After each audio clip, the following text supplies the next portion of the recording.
Here we go. Been into this store so many times.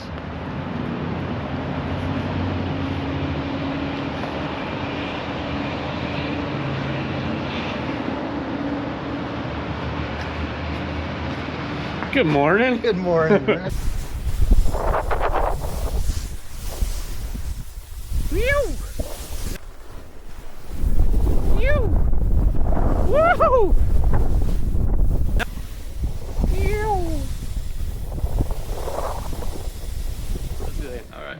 I'm back out here at Urban Alpine, this time with Ollie and not Drew. Nice for a change. How's it going? How's it going, Nice to meet you. Nice to meet you. We are going to talk about something different today. Usually I just come in and I buy a pair of skis and I already know what I want. But since I've been coming to this store for almost 9 years now, I really didn't know what I wanted until I came into the store. So Urban has basically taught me about skis. 100%, I think. Is that what you guys like to do here? Is just... To be honest, yeah, even if you come in to buy or not, I just like to come in and chat with you about anything we can, just help out people and just kind of get them stoked for the season. And very family oriented. They got everything in here. Kids buyback program. For sure. The whole deal. But the reason for today's video is I'm changing my skiing a little bit to the new style of backcountry bindings. All right. What do you think? What am I going to rock this year? New style backcountry bindings? I think it depends what we're looking for. How much time are you going to be spending on resort? Most of the time. Most of the time on resort? Then let's go for something that has like a full toe and heel release. Okay, so my idea of backcountry skiing is side country more than official backcountry. Sounds good. I want something where I'm like, hey, I got my stuff. Let's go do DOA. And I don't got to go, oh, my stuff's at home and blah, blah, blah. Where am I going? You got a few options in that realm. So from in the store here, what do you guys have? I mean, let's be real. If you like to ski really hard and you want to also be able to go touring, the number one binding on our wall is definitely going to be the Marker Duke PT. Right. Duke PT 16. So we're getting a toe release, heel release, both 16 dins. And then you're getting a full, pretty much toe piece of a Marker Kingpin. So these are fully releasable. Just clicks back in the spot, press down, opens up. Oh, yeah, and you can even toss those back into your backpack, just like another system, like the Look Pivot with the cast, which that's another option. But this is much more manufactured, ready to go, and super reliable so far from what we've seen. And my friend J-Pack. Yeah, J-Pack. He seems to rock those bindings. Yeah. So if there's any credibility there, you can definitely get it from J-Pack because he just puts them to the test. Absolutely. All right. Cool. So, but I did not go this method. So let's show a traditional backcountry pin binding there. Yeah. For instance, traditional backcountry binding, as much as this is the least traditional of the traditional, we're getting just a click-in, full pin toe piece, little bit of lateral flexion, but we're getting really nothing compared to what we're getting in the Duke PT. So what's happening with release on these bindings? Because that's always been a thing for people, the release. So the biggest issue with these is that they have a point of failure. So you'll get a certain amount of torque in your boot, and once it reached that point of failure, it automatically like just unclips, right, and your ski will fall off. When you have a more downhill oriented binding with the wings on the side, what happens is you gain lateral flexion where you get to go much further in lateral flexion out in each direction before the ski actually releases. It'll just spring you back into place after the impact is over. Now, I've also seen a lot of people skiing in the backcountry with the toe pieces clipped up. Yes. How dangerous is that? If you care about your knees, don't clip your toes. Simple as that. These bindings are not designed to be skis with the toes clipped. That actually affects the releasability as well. And then at the end of the day, we just don't want to get injured and we want to get people skiing and having a good time. So locking out toe pieces is a good way to get hurt. So now it's going to be side country. Yeah. Where I'm skiing mostly in the resort. Mm-hmm. I don't have to worry much about lightweight, right? Is what I'm thinking.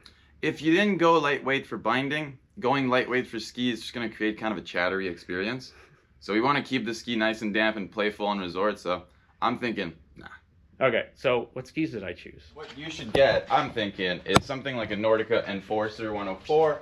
All depending, like, with the skis, the big thing we're going to be talking about with the Enforcers, they give us kind of the whole option line. So depending on how wide you're willing to go, they kind of have every size for you up to a 104. These are super awesome. Definitely not on the lightest construction side, but super playful, really damp ski, and just kind of all around, just really fun. We're also looking at Blizzard Wrestlers. These are really awesome skis. Really good overall full wood construction. You're getting a nice just like metal plate for the binding, so really good binding retention. There's never been any issues with kind of that stuff with this ski, which is really awesome, and it just keeps playful. Like, it's really popular with kind of ex-racers, people that used to kind of really charge down the mountain and want a ski that's a bit more on the kind of free ride style, but then still maintains. And then what kind of underfoot are you recommending here? So if you're looking for one ski to do it all, I'm saying 105-ish range is always kind of a good place to be in Whistler. We're getting so much snow lately, maybe not so much, but this year if we're so much snow this year, I can tell you right now. So far from what we've seen, we're gonna get a good snow year. So I think like in the 104, anywhere between 97 to 105. So 2 years ago, this right there was my ski of choice, the Atris. The Atris? And I'll tell you right now, that is the best ski I've ever skied on. Yeah? And I tell people constantly, it's like, this is the best ski I've ever skied on. Now I got 172s to ski steep stuff, but I'm honestly thinking they're a bit short. They're great in the steeps, but just for cruising around, they're a bit short. So BlackCrows this year came out with this brand new Corvus over here. Check out that ski. Pull one of them out. Beautiful, 110 underfoot, right? I had the original Corvus from here. I bought from Drew. When did I buy them? 5 years ago, I bought the original Corvus, and I bought them in 184. I'm a short guy, but I could rock them. Yeah. What do you think of this choice for my side country ski? So funny enough, I just mounted my pair last night. Oh, last night? Yeah. I actually just got this ski as well. I got the 191. To me, this is kind of exactly what I'd be looking for in my personal everyday ski in Whistler. I like a bit of a wider ski, so the 110 platform for me is just perfect. They've actually increased a bit of a softer tail in this to give you a bit more of that playfulness and releasability in turns from the previous Corvus. And overall, they kind of added a bit of camber, maintained lots of rocker profiles in the tip and tail. So I think it's just, while it's still having a super stiff ski underfoot. So yeah, I think this is going to be the perfect ski. I grew up ski racing, so I like something that charges really hard and that can still maintains a little playfulness. And all right, so let's talk about some sizing here. So I have the Nocta in a 186. And honestly, that ski is so good. Yeah. So good. But it's just for POW days. It doesn't really do much of anything else but ski POW. And a 186 to me is like up here somewhere. And that's the length of skis that I skied as a kid. So is it too long? Not for POW days. Is it too long for regular day skiing? I think so. So I'm kind of stuck in the middle of the heights with the new BlackCrows because there's a 176 and the next one up is 181. Now my backcountry skis now are 181. I'm not sure I want to do that length anymore. I think they're maybe a little too long. But there's a happy medium in there somewhere, and I haven't quite found it yet. So yeah, like the 178 range kind of deal. So the 176 is 176 what? I think my skis might already be in the back there. 0.3. 181.0. Yeah, so 2 options. So let's go with your recommendations. To be honest with this ski, if you really look at the rocker profile of it, the effective edge is relatively short. So I wouldn't be too worried about it. The only thing is it's a pretty hard charging ski. It's quite stiff. So if you're looking to do more like tighter turns, kind of get yourself a bit easier like a give and take from the ski, going for the shorter side will definitely be kind of a bit of a better idea. But then for those long drawn out turns and just kind of getting that stability out of the ski, I think it'd be tough to kind of beat the 181 for that. I'm gonna go shorter. I think it's a good idea. The ski is stiff, so I don't think you're gonna regret that. All right, I'm pretty sure it's already in the back with my name Perfect. on it. How's that? We don't even need them. Leave them on the wall. Is it still so many rentals goes towards your purchase? Yeah, exactly. So it's 3 rentals, so 3 demo days that you get to try different skis.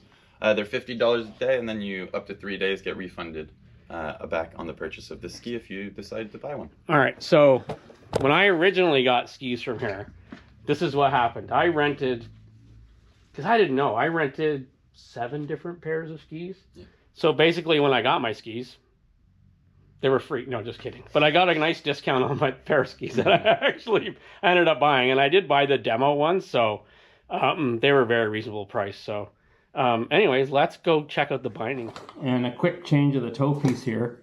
Push the button, slide it back, grab the touring piece, put it in place, slide it on. Take the heel, flip it over this way, ready to tour.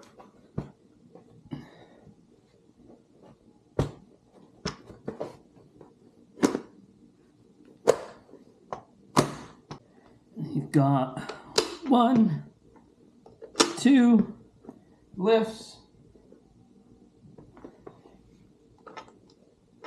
like down, quick push.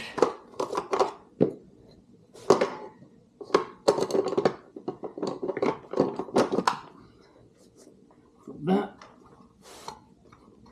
Oh, how do you flip that back over once it's locked in?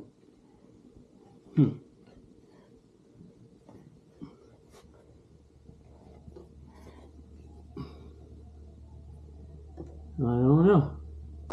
No.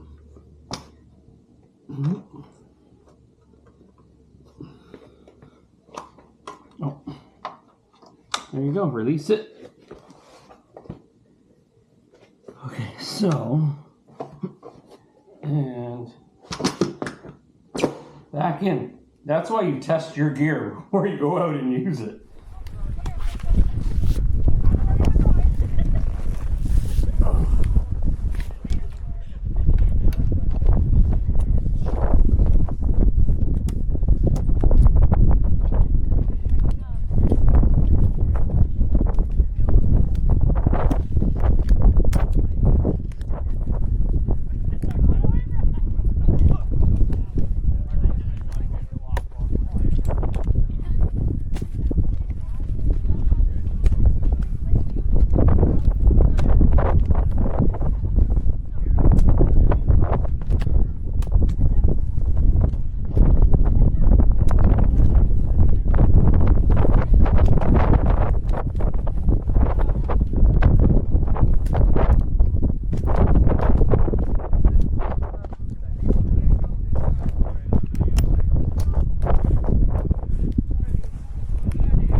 Oh, it's like somebody bit it there. Oh, so good.